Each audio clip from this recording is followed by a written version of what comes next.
রাষ্ট্র ওরা চালাবে, ওরা তো হলো সুদখোর ব্যবসায়ী, ওই হিসাব। আমি কইতে গেলে তো আমার নামে মানহানি মামলা হবো।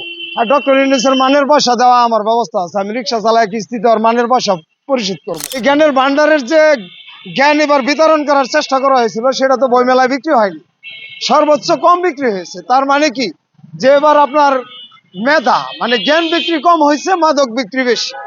সমস্ত মূল্যকে, সমস্ত বিক্রিকে হার মানিয়েছে মাদক। অল্প সময়ে যেভাবে বিক্রি হইতেছে, আগামীতে মেধাবীতে পাওয়া যাবে না, যার প্রমাণে বাংলা একাডেমি নিশ্চিতই করছে। আমি আপনাকে বলছি যে আপনি যদি 2023 সাল বা 24 সালের গুণের সংখ্যা দেখবেন আর 2025 সালের গুণের সংখ্যাটা দেখবেন, ঘটনা হলো যে এখানে যে গুমের সংখ্যাটা, যারা সংখ্যা নির্ণয় করে ওরা তো অবশ্যই বুঝে। আপনি নিশ্চিত বুঝতে পারবেন যে 1752 জন গুম হয়েছে। তাহলে গত বছরের সমীকরণটা দেখলেই বুঝতে পারেন যে এটা কম হয়েছে না বেশি হয়েছে। এটা আজকের পেপারে লেখা, আমার কাছে পেপার আছে, আমি দেখাইতে পারবো। হ্যাঁ, 25 নাকি বলা হয়েছে যে এ পর্যন্ত গুমের মানে এই 7 মাসে, হ্যাঁ হ্যাঁ 7 মাসে 1752 জন গুম হয়েছে। আর মাদকের যে বিষয়টা দেখতেছেন, আপনি দেখেন, এই যে মেধাবী বই বিক্রি কম হয়েছে, তার মানে মেধাবী কিন্তু আগামীতে দেশে কম আসবে, তবে মাদক সেবী হবে। মাদকের কিন্তু বিক্রি আছে। আপনি যদি মাদকের বিক্রির দিকে লক্ষ্য করেন, তাহলে আপনার প্রাণটা জুড়ায় যাবে। একটি স্বাধীন দেশে এভাবে মাদক বিক্রি করে আমাদের যে কত ভালো লাগে। তার কারণ হলো আমাদের সন্তানরা তো মাদক খায়া, তারা তো আমাদেরকে অন্য, ওই যে আমরা ছোটকালে একটা গান শুনছিলাম, হাইরে মনোয়ার মাঝি গাজার নৌকা আকাশ দিয়ে যায়, কথা বুঝছে?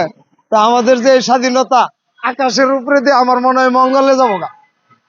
তার কারণ আপনি সন্ধ্যাবেলা যদি এটা জিনিসটা দেখেন, শুধু মাদকের বিক্রি, আপনি বুঝবেন সমস্ত মূল্যকে, সমস্ত বিক্রিকে হার মানিয়েছে মাদক।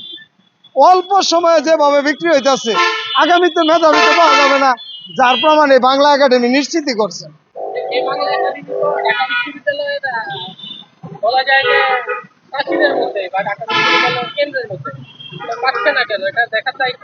দেখেন, বাংলা একাডেমি ঢাকা বিশ্ববিদ্যালয়ের প্রাচীরের মধ্যে না, আমি মনে করি ঢাকা বিশ্ববিদ্যালয়ের প্রাণকেন্দ্রই তো বাংলা একাডেমি। শুধু যে এটা ঢাকা ভার্সিটির জন্য তা না, গোটা বাংলাদেশেরই এটা আমাদের জ্ঞানের ভান্ডার। এটা আমাদের জ্ঞানের ভান্ডার, এই জন্য বাংলা একাডেমি বলা হয়েছে। এই জ্ঞানের ভান্ডারের যে জ্ঞান এবার বিতরণ করার চেষ্টা করা হয়েছিল, সেটা তো বইমেলায় বিক্রি হয়নি, সর্বোচ্চ কম বিক্রি হয়েছে। তার মানে কি, যে এবার আপনার মেধা মানে জ্ঞান বিক্রি কম হয়েছে, মাদক বিক্রি বেশি। তাহলে আপনি আগামীতে কি ধরনের মেধাবী পাবেন, এটা আপনারা বুঝতেই পারেন। এটা এটা এটা আমার মতামত হবে কেন? এটা আমার মতামত কেন হবে? এই দেশে কোন জিনিসটা আছে? আপনি বেকারত্বের সংখ্যা দেখছেন? এটা কিছুদিন আগের পেপার হয়েছে 1 কোটি। এটা যদি শিক্ষিত বেকার হয়, অশিক্ষিত বেকার আছে না, আপনি এই বছর কতগুলো বয়স্ক মানুষ কাম করতে পারবেন, এটা বলতে পারবেন?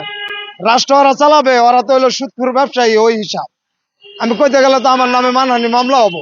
আর ডক্টর ইউনূসের মানের পয়সা দেওয়া আমার ব্যবস্থা আছে, আমি রিক্সা চালাই কিস্তিতে ওর মানের পয়সা পরিশোধ করবো। কিন্তু আমি হক কথা বলবো। উনি টাকা দিয়ে টাকা বৃদ্ধি করছেন, আমাদের স্বাধীনতার কোনো স্বপ্ন দেখাইছেন? আজকে 4টি রোজা অনেক রিক্সা চালক ইফতার করতে পারে না ভাই, বিশ্বাস করবে?